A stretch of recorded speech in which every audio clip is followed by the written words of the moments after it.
Hey guys, welcome to Thunder Bay. We're gonna show you guys some amazing landscapes, adventures, and cultural places.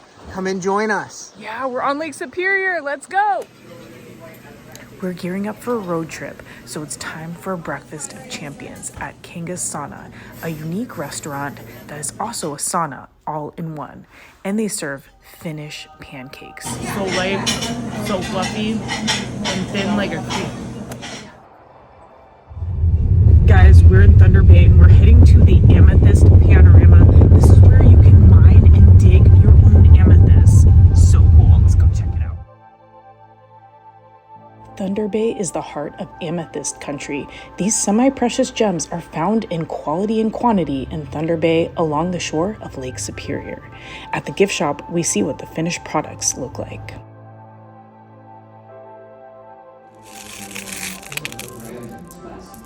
We take a behind-the-scenes tour to learn how the amethysts are formed via volcanic rocks in a fault line fracture. They're approximately 1.4 billion years old.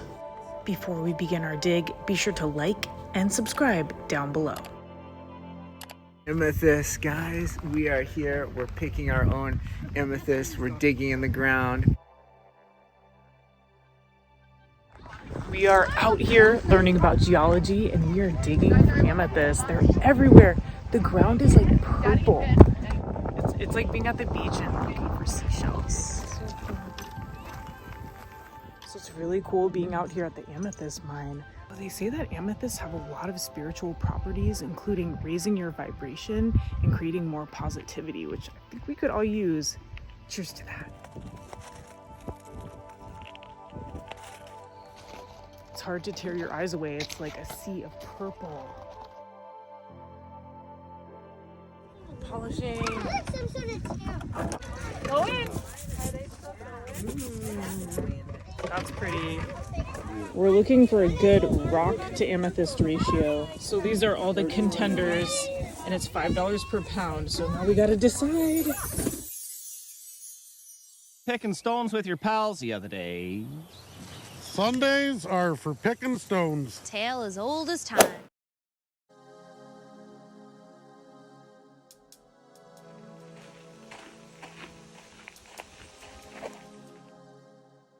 We are at Ouimet Canyon and we're walking down a really cool footbridge. Look at those views. I feel a little bit like I'm in the movie Cocaine Bear. Have you guys seen that? I watched it on the plane. Don't look down. The distance from here to the canyon floor is 1,000 kilometers.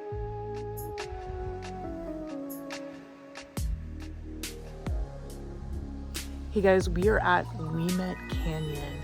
Look at the geology behind us. It is so quiet here. You can hear the leaves rustling. The sounds of nature. We have a rock wall behind us. Look at the sheer cliff straight down. All the aspen trees. And birds. They have blueberries in the forest. Clean air. Clean air of the The forest. forest air. There's white berries.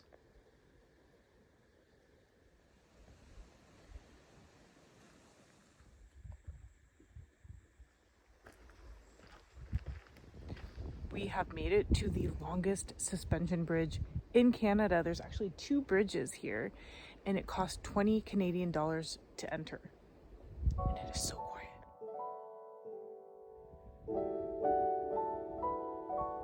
Mike, are you scared? We're ready. Let's go. Let's go. Woo.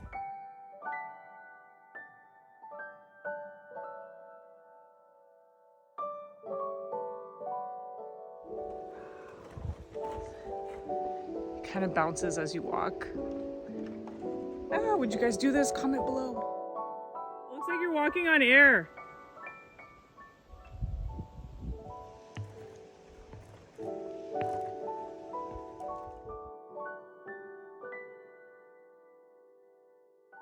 We are at the Sleeping Giant Provincial Park, and we're heading to an alcove called the Sea Lion. It's a really cool rock formation. On our way into the trailhead, there were some people that spotted us in the parking lot, and they told us that they saw bears, 2 of them, 3 kilometers in. I don't know if I believe them. I think it might be a joke. They say that bears don't like loud noises, so we're gonna be making some loud noises and playing some music on this trail. Of course. You can hear the sounds of Lake Superior. It's so quiet in here. We're going on the Sea Lion Trail. Look at how clear this water is.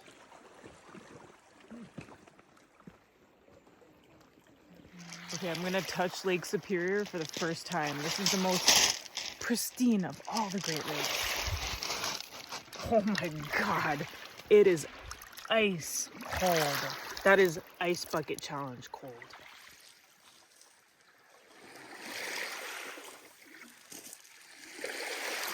They have all of these flat rocks here and people wrote stuff on them, and this entire hill is covered with them. Look at how flat these stones are. They're almost like guitar picks. So right here is the Sea Lion. It's 7.5 meters high, and it shows you the erosive power of Lake Superior. It's about 15 minutes to get here. Look at this incredible rock formation. Wow. You can see the caves too. Like the waves are going into the caves and making all kinds of noises. Guys, if you're liking this view, you gotta hit the thumbs up button. I never thought that the water in Lake Superior would look this emerald green. It's so beautiful. Look at this tree here just hanging on. Look at just how these rocks were formed, as if someone took a knife and just cut right through. It's got a whiff of pine. It smells like a candle. The real thing. Whew, we made it out. There were no bears. That was a lie. See you.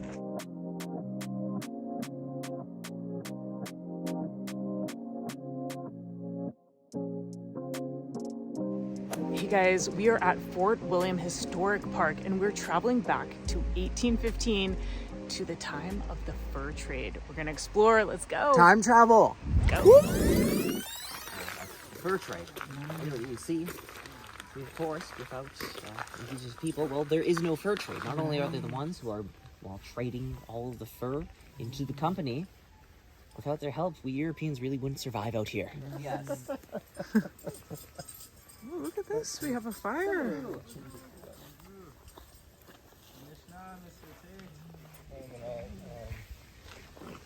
Right here in this very spot, the world's largest fur trading enterprise took place. This is where cultures meet and relationships are forged between the indigenous peoples of the Anishinaabe and the European newcomers. Here, we meet some local indigenous people and see how they lived with a day in the life of the fur traders and fur trappers.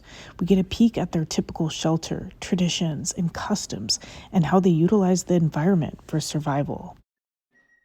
This is a riveting part of American history that involves survival in the uncharted frontier. You may have seen a movie involving a bear. No, not that one, but this one,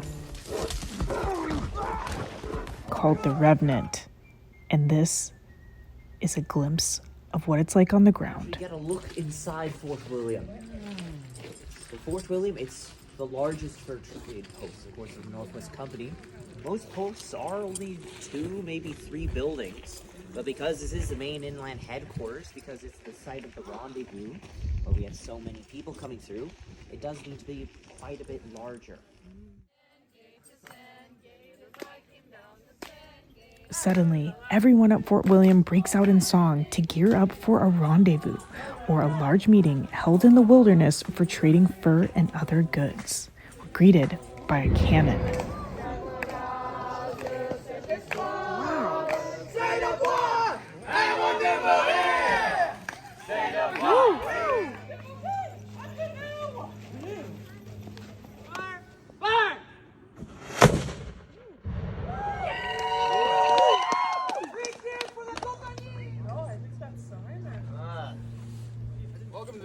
rendezvous. A large crowd gathered to receive you. We enter the fur warehouse where the furs are stored before they're exported on the long and arduous trek to Europe. The trading routes were mostly done on foot or canoe through wild and unforgiving territory. These furs, specifically beaver furs, were a status symbol and represented wealth and prestige in Europe, and usually turned into top hats, which were in fashion at the time. The increased demand for these furs led to the exploration of British North America. The most magnificent building at Fort William is the Great Hall, which served as a dining room and lodge for the company's partners, clerks, guides, and interpreters. And yes, that is a polar bear fur on the ground. We highly recommend checking out this enlightening and educational tour. Link in the description below. So our guide was named Mr. Tate, and they actually dress in the fashion of 1812 and reenact the entire settlement here, which was really interesting. I learned so much more than I ever have before on the fur trade. We transport back into the future at Lakehead Beer Company, where we finish off the evening with their Detroit-style pizza.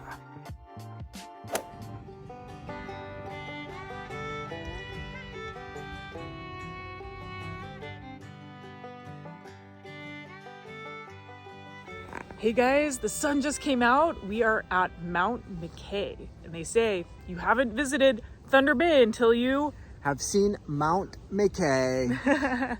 look at this view. It's incredible. On this side, Mount Mckay.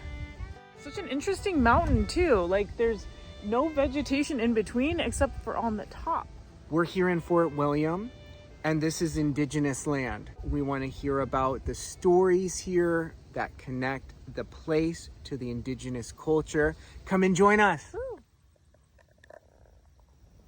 So behind me is Mount Mckay. It is 483 meters above sea level, and it is a unique flat-topped hill that is a result of the magmatic activity in this area. This is my first time seeing blueberries in the wild. So here you can really see the terrain in a 360-degree view of the Thunder Bay region.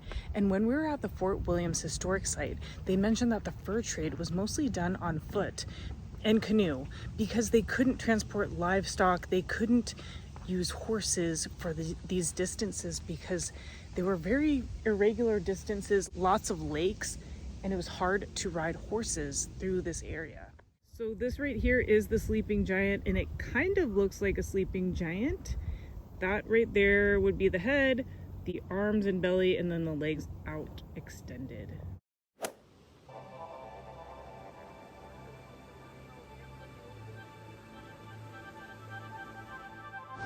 We're at this really cool hiking area, Kakabeka Falls. It costs $6 to get in for 2 hours. We have a visitor center across the way, and this waterfall is used for hydroelectric power.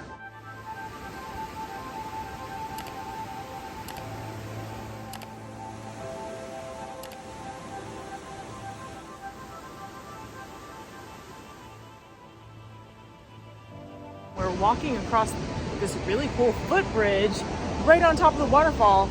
How cool is that?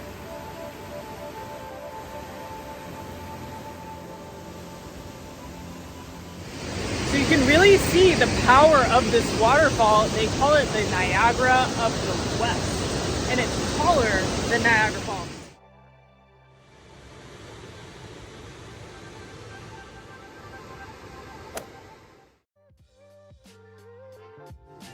We're going to dinner at Bight Restaurant and Bar, right on the waterfront. Panzanella salad and radicchio. We enjoy a fine dining experience with views of the waterfront from Bight before heading next door to Wine O, one of many festivals that happen right here at the harbor in Thunder Bay. Dark chocolate cup of wine.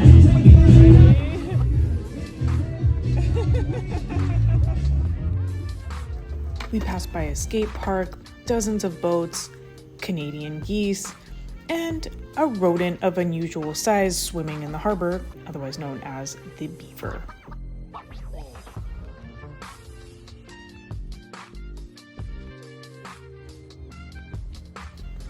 Now, it isn't a trip to Thunder Bay with one last stop of the evening, the Sleeping Giant Brewery. This brewery is a community hub and a must visit on your trip to Thunder Bay. Oh my goodness. Guess what month of the year this is? If you said August, you're correct.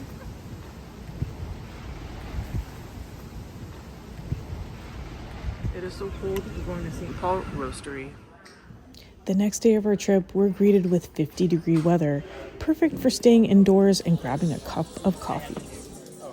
We're checking out the street art and we just went to St. Paul Roastery. Highly recommend. This is how I feel today. We're trying the Finnish pancakes at Roosters. How good that looks. It's like a little crepe.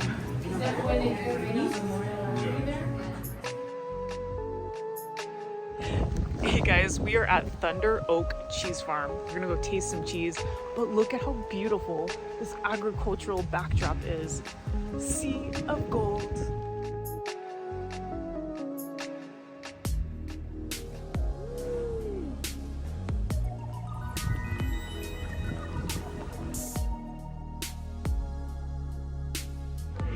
You're not in Canada until you get a plate of poutine. I got a dill pickle soup. Heading to Goods & Co. Hey guys, welcome to Goods & Co. We're in Thunder Bay. We're checking out this really cool artisanal market. Lots of local products here. Let's go. Goods & Co. is the perfect place to bring home that quintessential Canadian gift back home from your trip.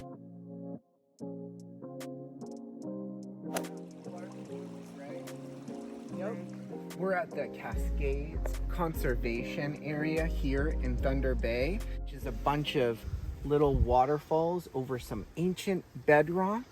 They have so many different plants here: birch, spruce, even a fern gully. We took a hike through the woods and we made it to the Cascades conservation area. This was a short hike, maybe only a mile or so. And the waterfall is in full power because we had a little rain today. What's in here? Look at all the ferns. We have to cross the river, but we have a walking stick. Let's go. Steady, steady. Woo! Yeah! Hey guys, we're gonna take you through some of Thunder Bay's downtown wonders. Come and join us. Yeah, we're gonna go to Tomlin. It's a really cool restaurant in town. Woo! Cocktail time. We got the shrimp, and we got the tomato salad. It's the local trout. And this right here is the broken lasagna with pecorino on top.